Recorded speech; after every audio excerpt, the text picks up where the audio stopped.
Matin d'école, le tableau de bord de votre SUV s'illumine comme un sapin de Noël. L'essence touche la réserve. La batterie fait encore la grasse matinée. Vous ne conduisez pas une voiture, vous gardez deux moteurs en train de se chamailler dans la même carrosserie. Voilà la promesse des hybrides et leur piège. Parce que la vérité, c'est qu'il y a deux familles bien distinctes. Hybride classique ou full hybride, pas de prise. La voiture se recharge toute seule quand vous roulez, freinez ou descendez une côte.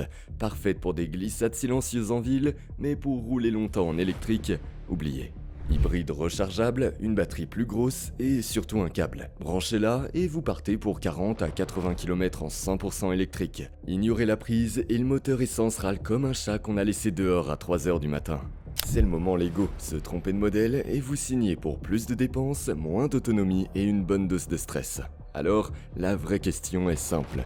Quel SUV hybride valent vraiment le coup pour une famille de 4 ou 5, sans vous donner l'impression de payer un impôt de luxe?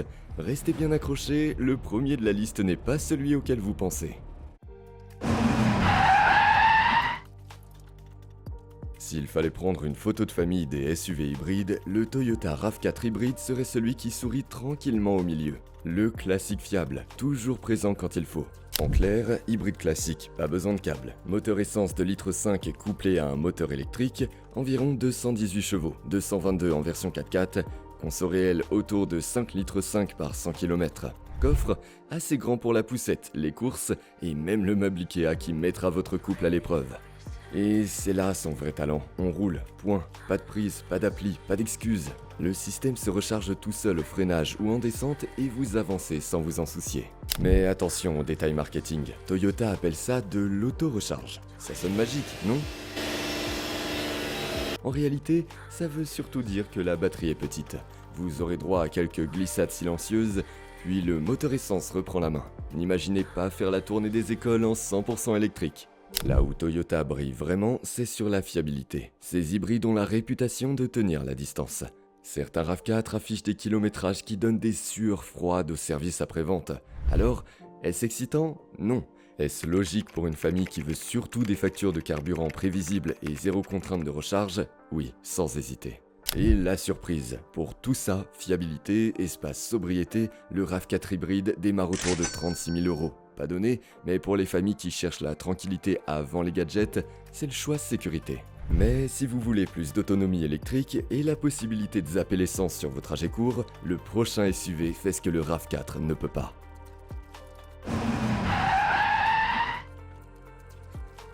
Si le RAV4 c'est la poignée de main polie, le Sportage PHEV c'est le check du poing avec une bague qui s'allume.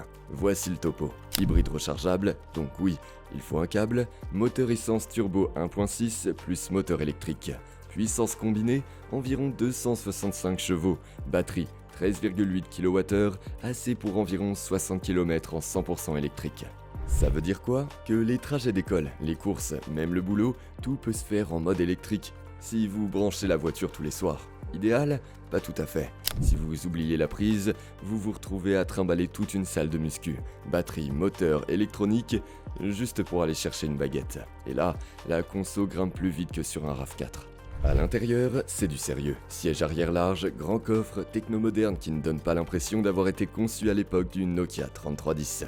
Et Kia balance même une garantie de 7 ans, un peu comme s'il disait « On en a vu passer des galères, mais on reste avec vous ». Alors pourquoi ne pas les lire rois? Parce que l'autonomie électrique, pratique, n'est pas encore assez longue pour se passer vraiment de l'essence. Vous irez quand même à la pompe, juste moins souvent. Et ce mélange de techno et de confort, il démarre à environ 42 000 €. Le Sportage, c'est parfait si l'idée de recharger chez vous vous motive. Mais si brancher un câble tous les soirs vous paraît être une corvée de plus, le Sportage peut vite tourner au feuilleton inutile. Et c'est là que le prochain SUV entre en scène, avec une simplicité et une efficacité qui pourrait bien être le vrai bon compromis. Le Hyundai Tucson hybride ne cherche pas à briller. Ce n'est pas le tonton branché, c'est plutôt le voisin fiable qui débarque avec sa caisse à outils avant même que vous n'ayez sonné. Sous le capot, hybride classique, pas besoin de prise. Moteur essence 1.6 plus moteur électrique, puissance totale environ 230 chevaux. Conso autour de 5 litres 6 par 100 km en usage mixte. De l'école à l'autoroute, même les départs en vacances sans transpirer à l'idée de trouver une borne. Mais ce qui le rend intéressant, c'est sa conception pensée pour les familles. Banquette arrière qui accueille même des ados grands sans transformer leurs genoux en origami. Coffre assez vaste pour une poussette et les courses d'une semaine. Techno bien dosé. Apple CarPlay, Android Auto, compteur numérique, le nécessaire, sans gadget inutile. À conduire, doux, posé, rassurant. Pas excitant, mais c'est peut-être justement ça l'idée. Le Tucson n'essaye pas de vous donner des frissons, il essaie de garder la paix sur la banquette arrière tout en sirotant son carburant à l'avant. Et Hyundai ajoute une garantie 5 ans kilométrage illimité, comme un filet de sécurité sous le trapèze. Le revers, plus lourd que certains rivaux, il peut sembler un peu mou quand il est chargé à bloc. Et côté conso, ça reste efficace, mais pas miraculeux si vous attaquez comme un pilote de rallye. Le Tucson hybride, c'est l'allié des familles qui veulent juste un SUV qui fait le job. Pas de prise, pas de drame, pas de surprise. Et avec un tarif autour de 35 000 €, il coche la case efficacité et praticité du quotidien. Mais si fait le job vous paraît un peu fade, attendez de voir le prochain SUV, celui qui veut rajouter du style dans les corvées familiales. Si les autres SUV essayent parfois de briller ou d'impressionner, le Honda CR-V hybride, lui, joue la carte de la main sûre. Pas le genre à raconter des histoires folles au dîner, mais plutôt celui qui est toujours là quand il faut porter le canapé au 3e étage. Et c'est exactement ce que les familles apprécient. Espace immense, 3 enfants, une poussette, un chien, et il reste encore de la place pour les courses. Système hybride, hybride classique. Il peut rouler en électrique à basse vitesse en ville, puis passer à l'essence sans secousse quand il faut plus de puissance. Motorisation, environ 204 chevaux cumulés, disponible en traction ou en 4 roues motrices. Consommation, environ 5 litres 9 par 100 km en usage mixte réel. Pas le SUV le moins cher à l'achat, mais au quotidien, les coûts restent bien plus raisonnables qu'avec un essence pure. Mais le vrai atout du CR-V, c'est la confiance. Honda construit ce modèle depuis les années 90 et il a gagné une réputation de fiabilité tellement solide qu'elle en devient presque ennuyeuse. Si les voitures étaient des appareils de cuisine, le CR-V serait le frigo. Pas tape à l'œil, mais toujours là, toujours prêt. Et voilà où le côté valeur sûre devient amusant. Pendant que d'autres marques courent derrière les modes, les écrans partout et les gadgets inutiles, Honda dit juste « Besoin d'espace, de confort et d'une voiture qui ne va pas vous lâcher ? On gère ». Pour une famille de 4 ou 5 personnes, cette prévisibilité vaut de l'or. Pas de chichi, juste un SUV hybride qui fait son boulot. Et avec un tarif autour de 38 000 €, on parle d'un modèle qui semble prêt à durer plus longtemps que votre machine à laver. Mais voilà, la sécurité, ce n'est pas toujours l'excitation, et c'est pour ça que le dernier SUV de notre sélection vient de chez Nissan.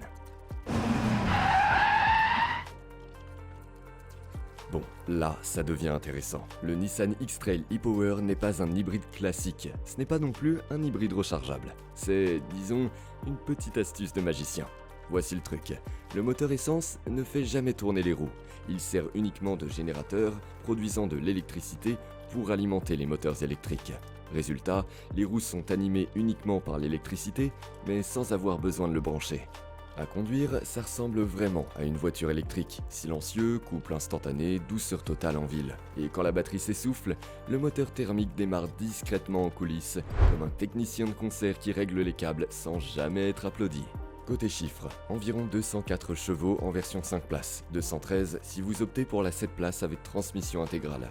Conso réel autour de 6,5-7 litres par 100 km. Pas un miracle, mais pour un grand SUV familial, c'est du solide. Et parce que Nissan aime mélanger le pratique avec une petite touche d'originalité, le X-Trail e-Power possède un gadget baptisé e-Pedal Step. Traduction, on peut presque tout faire avec une seule pédale. On lève le pied et la voiture ralentit toute seule. Au début, ça fait bizarre, comme apprendre à freiner par télépathie, mais une fois qu'on s'y habitue, les bouchons deviennent soudain moins infernaux. Pourquoi ça compte pour les familles ? Parce que le X-Trail offre une expérience différente, la sensation de rouler en électrique, sans l'angoisse de l'autonomie, et avec la possibilité d'avoir 7 places pour les grandes tribus. Et pour les budgets un peu plus serrés, Nissan propose le Qashqai e-Power, la même conduite façon électrique, mais dans un format plus compact, plus accessible, à partir de 34 000 € environ. Alors, est-ce le plus économique ? Non. Le plus spectaculaire ? Pas vraiment. Mais c'est le seul SUV hybride de ce prix qui donne vraiment l'impression de conduire une voiture électrique. Alors, dites-moi, quel SUV hybride vous semble le meilleur choix pour les 5 prochaines années ? Balancez vos avis dans les commentaires. Et si ce genre de vidéo vous plaît, un petit like, un abonnement et la cloche. Cette chaîne a encore pas mal de surprises sous le capot. Restez dans le coin, vous verrez par vous-même. Merci d'avoir regardé, à très vite.